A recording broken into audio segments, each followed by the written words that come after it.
ሬድዮ ኤረና ናጻ ድምፂ ኤርትራውያን ዕለታዊ ዜና ንፌስቲቫላት ህግደፍ ኣብ ጀርመንን ብሪጣንያን ዘጓንፎ ተቃውሞን ምስራዝን ኣብ ካልኦት ሃገራት ኤውሮጳን ኣሜሪካን እውን ብተመሳሳሊ ክቕፅል ከም ዝኽእል ወከልቲ ናይቲ ምንቅስቓስ ዘካየድ ዘሎ ብርጌድ ንሓመዱ ኣብ ማሕበራዊ ሚድያታት ይገልጹ ኣለዉ። በመሰረተ ኣብ ማሕበራዊ ሚድያታት ዝርጋሕ ዘሎ ጻውዒት ምንቅስቓስ ብርጌድ ንሓመዱ ኣንጻርቲ ናይ ኤርትራ ስርዓት ዝቃወሙ ወገናት ብፍላይ መንእሰያት ኣብ ዘለውሉ ሃገራት ዝውደብ ፌስቲቫላት ህግደፍ ብምክትታል ብሕጋዊ መንገዲ ይኹን ተሪር ተቃውሞ ደው ንምባሉ ክተኣኻኽቡ ይላቦ። ኣብ ጀርመን ከተማ ጊሰን ዝተወደበ ፌስቲቫል ህግደፍ ብሕጋዊ መንገዲ ደው ንምባሉ ዝተኻየደ ጻዕሪ ክዕወት እኳ እንተዘይከኣለ ምንቅስቓስ ብርጌድ ንሓመዱ ብዝወደቦ ተሪር ተቃውሞ ግና ምስሊ ናይቲ ኣብ ኤርትራ ዘሎ ስርዓትን ደገፍቱን ብማዕከናት ዜና ሃገር ጎሊሑ ክረአን ንምጻኢ ምክያዱ ድማ ኣብ ምልክት ሕቶ ከም ዝኣቶን ኮይኑሎ። ነዚ ስዒቡ ኣብ ብሪጣንያ ዝተወደበ ተቃውሞ ምንቅስቓስ ብርጌድ ንሓመዱ ፌስቲቫል ናይቲ ኣብ ኤርትራ ከቢድ ምካስ ሰብኣዊ መሰላት ዝፍጽም ዘሎ ምልካዊ ስርዓት ከይካየድ ብዝገበሮ ጸቕጢ ብውሳኔ ፖሊስ ክስረዝ ከም ዝኽኣለ ይፍለጥ። ስርዓት ህግደፍ ብዝፈጸሞ ከበድቲ ምካስ ሰብኣዊ መሰላት ካብ ገዛ ዓዶም ተሰዲዶም ዝነብሩ ዘለውን አንጻርቲ ስርዓት ሓያሎ ቁጣዕ ዘለዎምን ብስም ብርጌድ ንሓመዱ ዝንቀሳቐሱ ዘለዉ ኣሽሓት መንእሰያት ኣብ ጀርመንን ብሪጣንያን አንጻር ፌስቲቫላት ህግደፍ ዘካየድዎ ዕዉት ስርሒታት ኣብ ካልኦት ሃገራት ኤውሮጳ ብፍላይ ሽወደንን ስዊዘርላንድን ንምድጋሙ ብኣግኡ ምውድዳብ ጀሚሮም ምህላዎም እውን ይስማዑ። ኣብ ኤውሮጳ አንጻር ስርዓት ህግደፍን ብደገፍቱ ዝካየድ ከም ፌስቲቫላት ዝኣመሰለ ምትእኻባትን ብሓያል ውዳበ ዝገጥሞ ዘሎ ምንቅስቓስ ብርጌድ ንሓመዱ ኣብ ኣሜሪካን ካናዳን እውን ብዝተወደበ መልክዕ ብምስፍሕፋሕ ተመሳሳሊ ስጉምታት ክውሰድ ከም ዝኽእል ይግለጽ። ምንቅስቓስ ብርጌድ ንሓመዱ ኣብ መሬት ኤውሮጳ ከቢድ ስጋት ዝፈጠረሉ ህግደፍ ብስም መግለፂ ማሕበረ ኩማት ኣብ ማዕከናት ዜንኡ ቁሉዕ ፀርፍን ጠቐነን የካየድ ከም ዘሎ ይፍለጥ።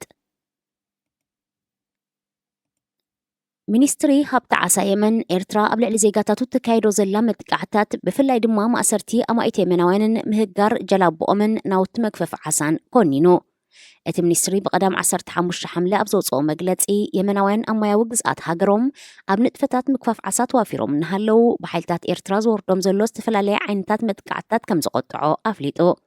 ሚኒስትር ሃብቲ ዓሳ የመን ብተወሳኺ ዝሓለፈ ሐሙስ ኣብ ልዕሊ የመናዊ ግፋፍ ዓሳ ኑሲ ሓይልታት ኤርትራ ተኽሲ ብምኽፋት ዝፈጸሞ ቅትለት መቐጸልታ ናይቲ ኤርትራ ብተደጋጋሚ ኣብ ልዕሊ የመናውያን ገፈፍቲ ዓሳ ተካይዶ ዘላ ገበን አንጻር ሰብኣውነት ክብል ወቒሱ።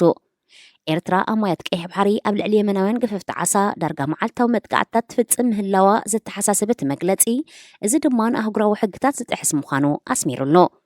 ኣብ ማያዊ ግዝኣት ሃገሮም ንጥፈታቶም ምክፋፍ ዓሳ ኣብ ልዕሊ ዘካይዱ የመናውያን ብኤርትራ ዝፍጸም ዘሎ መቕተልትን መጭወይትን ትካላት ተጠበቕቲ ሰብኣዊ መሰላት ይኹና ኣህጉራዊ ማሕበረሰብ ርእዩ ከም ዘይረኣየ ትምባሉ ከም ዘተሓሳሰቦ መግለፂ ሚኒስትሪ ሃብቲ ዓሳ የመን ብተወሳኺ ኣመልኪቱ። ኣህጉራዊ ማሕበረሰብ ኣብ ልዕሊ የመናውያን ዝፍጸም ዘሎ ገበናት ደው ንምባል ክሰርሓን ኤርትራ ካልኦት ሃገራት ኣብ ኣህጉራዊ ሞያት ንዝህልወን ረብሓታት ከተኸብር ክሓትኣን ፀዊዑ። የመንን ህዝባን ማያዊ ግዝኣታ ንምክልኻል ከም እትግደድ ኣብ መወዳእታ ዘጠንቀቓት መግለፂ ኣህጉራዊ ማሕበረሰብ ነቲ ናብ ጎነፅ ክዓርግ ዝኽእል ስጉምታት ዝወስዱን ዘለዉ ሰበስልጣን ኤርትራ ተሓተቲ ክገብሮምን ተማሕፂኑ። ኤርትራ ኣብ ክልል ማያዊ ግዝኣተይ ኣትዮም ብዝብል ክስታት ንሓያሎ ዓመታት የመናውያን ገፈፍቲ ዓሳ ክትኣስርን ንብረቶም ክትህግርን ምጽንሓ ብወገን የመን ዝግለጽ እኳ እንተኾነ መንግስቲ ኤርትራ ግና ዝኾነ ሓበሬታ ሂቡሉ እውን ኣይፈልጥን። ወከልቲ ሰራዊት ሱዳን ኣብ መንጎኦምን ፈጣን ሓይልታት ረድኤትን ተቋሪጹ ዝጸንሐ ዘተ ንምቕጻል ናብ ስዑዲ ዓረብ ከም ዝተመልሱ ተሓቢሩ። መንግስታውያን ምንጭታት ብቐዳም 15 ሓምለን ኣገልግሎት ዜና ፈረንሳ ኤኤፍፒ ኣብ ዝሃብዎ ሓበሬታ ወከልቲ ሰራዊት መንግስቲ ሱዳን ዘተ ንምቕጻል ናብ ጅዳ ከም ዘምርሑ ኣረጋጊጾም።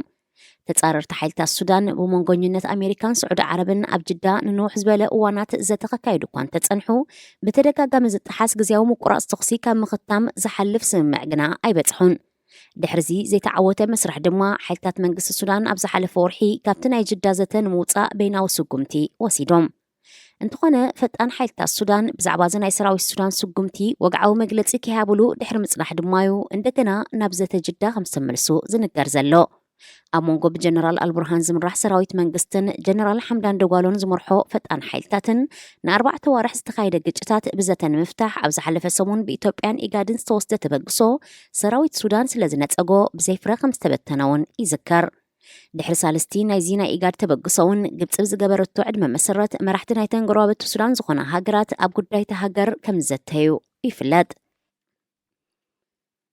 ዝኸበርኩም ሰማዕትና ዜና ኣብ ዝተፈጺሙሎ ሬድዮ ኤረና ናጻ ድምፂ ኤርትራውያን